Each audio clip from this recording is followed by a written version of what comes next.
Itong tres ni Reddish ang nagpasimula ng paghabol nila mga idol. You can see na si Tucker ay andyan naman sa kanyang harapan pero nakababa ang kamay. Yan din siguro ang nag-prompt kay Reddish na tirahin to. And hindi shooter si Reddish mga idol ha. Bad shot selection nga to kasi 18 seconds pa yun nasa shot clock. Pero wala, ganyan yung depensa eh. Pinagbayad niya si Tucker. Take note lang din natin mga idol na sa clip na ito, ang nakatoka kay Lebron ay si Norm Powell. Kailangan kasi natin yan sa ating susunod na clip kung saan sa transition, ito si Lebron. Ito naman si Powell. Kaya noong naitawid na yung bola, natural na yung iba kinuha na yung tao nila. Tapos tong si Norm, ewan, tila pa relax lang kasi 18-point lead ang meron sila eh. Si Lebron pa talaga ang iniwan niya. And ayun, taghabol tuloy siya.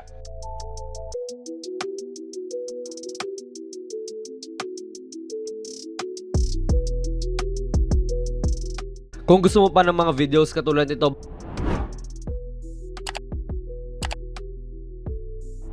channel.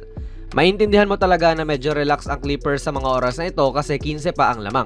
Like, hindi magiging ganito ang depensa ni PJ kung sabihin nating segundo na lang po ang natitira tapos tabla yung laro. And in-exploit yan ni na Lebron, isang screen lang ni Hayes sa kanya sabay hindi na talaga nakaabot pa si Tucker.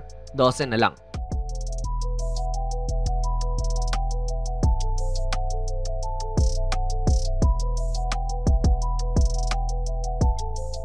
Nga pala mga idol, ang video na ito ay sponsored ng 1xBet, ang isa sa mga trusted betting sites dito sa Pinas at sa ibang bansa. Kung gusto nyo mag-register, i-click nyo lang po ang link sa ating pinned comment sa baba at ganun din sa ating description box. I-type nyo na rin ang ating promo code na JONASPB at maaari kang makakuha ng up to 6,000 pesos na bonus sa inyong unang deposit. Maaari kang mag-bet sa mga sporting events like NBA, UFC, Wimbledon at marami pa pong ibang sports. Siguraduhin lang syempre na maging responsable sa inyong pag-bet.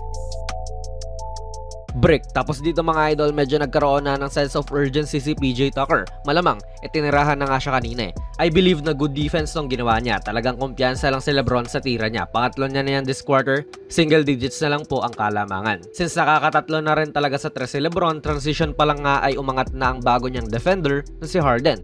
Transition pa lang to mga idol at ayan na siyang apat na ang kumukuyog. Either sobrang epektibo lang din talaga ni Lebron maghimay ng depensa or wala lang din talagang communication ang Clippers. Naging dahilan tuloy ito ng good look para kay D'Lo. 7 na lang.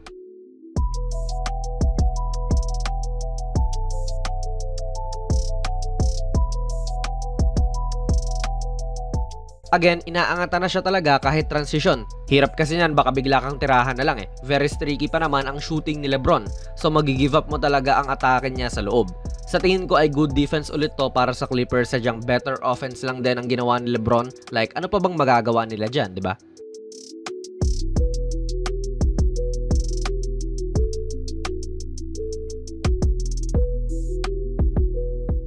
Yung ginawa ni Lebron kanina kay D'Lo, ginawa rin ni D'Lo kay Lebron. Same na same din. Dribble drive and sa tingin ko, masyadong nag-help tong si Kawhi kay D'Lo dyan. Mukhang okay lang ang Clippers kung si Plumlee lang yung nag-help kasi siya yung big man dito eh. Pero yun nga, walang communication na nangyayari sa Clips at yung iisang mainit sa kalaban ninyo, yun pa yung niluluwagan nyo ng depensa.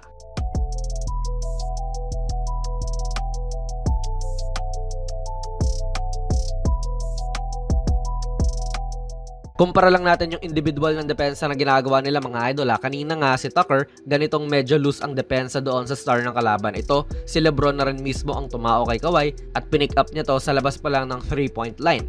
Now sa transition, napatapat si Theis dito kay Lebron. So mismatch na kagad to. And ewan, parang hindi nagko-communicate ang Clippers dyan ulit kasi hindi naman umaatake si Lebron pa. May oras pa siguro para umangat si Man dyan at siya ang lumipat kay Lebron or pwede rin na si Norm ang gumawa nun.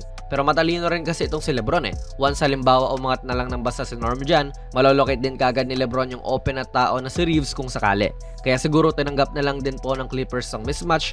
At tignan nyo yung mga paan ni Theis. Backpedal, backpedal, backpedal. Parang hindi nagiging aggressor kontra dito sa mainit nga na player ng kalaban nyo. So kaka-backpedal tuloy ni Theis, in-step backan siya ni Lebron. Pang-apat niya na to, 2 na lang po ang lamang.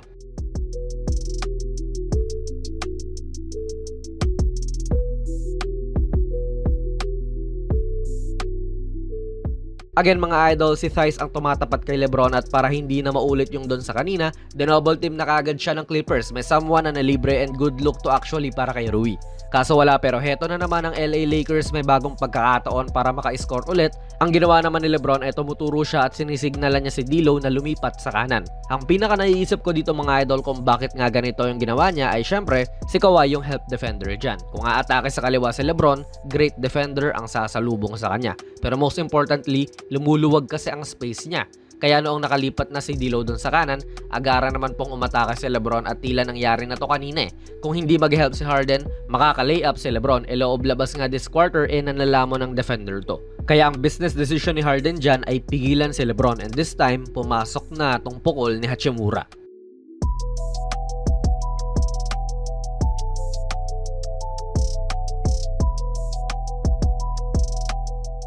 Literal na naulit lang yung kanina noong nagmintis si Rui, double kay LeBron.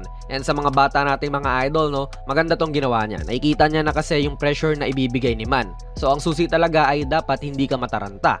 May oras ka pa naman para mag-react dyan eh. At kahit na dino-double team na nga talaga siya, compose lang tong si LeBron at tinesting niya rin yung depensa.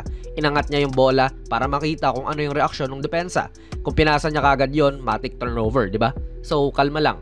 May oras ka para basahin ang sitwasyon, pero it's easier said than done. Mukha lang madali sa kanila, pero if in-game ka na, kahit ano pwedeng mangyari. Anyways, gigit na si D'Lo at siya ang mag-feel naman dyan. Parang ito yung ginagawa ni Scottie sa Gilas ng FIBA last week eh. Tapos ito ulit yung solid na detalye.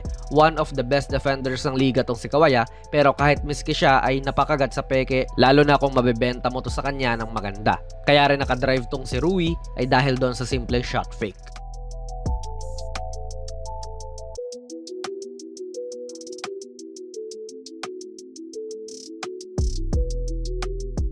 Dito sa huli nating clips mga idol, may kita mo pa rin ang pag-aanalisa ni LeBron sa depensa. Taon niya si Norm Powell dyan at ang nagbabantay naman kay Reeves ay itong si James Harden. Noong may screen, may switch. Si Harden na ngayon ang tumatao kay LeBron. And ewan, baka nagulo na talaga ang plano ng depensa at ayan, pinressure na lang si LeBron.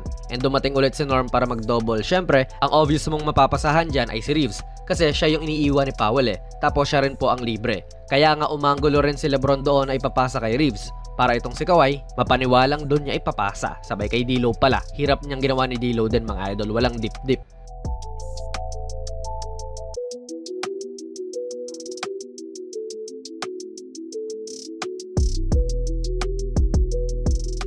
Tapos syempre, nadepensahan din po ni LeBron tong fader ni Kawhi na pang tabla sana. Pasok na pasok sa shot pocket ni Kawhi yan pero bitin ang tira. From 21 points down mga idol sa unang minuto ng fourth quarter, ay panalo pa nga ng Lakers yan.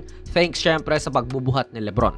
Ibang klaseng masterclass ang pinakita niya this game, outscoring yung buong Clippers team sa fourth quarter. Personally mga idol, matapos panoorin yung simula ng fourth quarter, hindi ko na pinanood eh. Nirecord ko na lang kasi tambakan na at nakakadismaya bilang isang Lakers fan. Inedit ko na lang tong latest video natin. Pero pagtingin ko ulit nung laro, biglang siyam na lang at napatutok tuloy ako. Grabe to. Sulitin nyo na to mga idol habang naglalaro pa tong mama na to. Overall, nagkaroon siya ng 34 points, 6 rebounds, and 8 assists sa laro na ito. 19 points siya in the fourth quarter alone. Sabay si Kawhi naman, 26 points, 7 rebounds, and 6 assists in a losing fashion. Ano po ang masasabi nyo sa video natin ngayon mga idol? Ilagay nyo lang po ang inyong mga komento sa ating comment section sa baba. Kung nagustuhan nyo po ang ating video ay pipindot na lang idol ng like button, mag-subscribe ka na rin sa ating channel at ako nga pala si Jonas PB and as always, hanggang sa muli.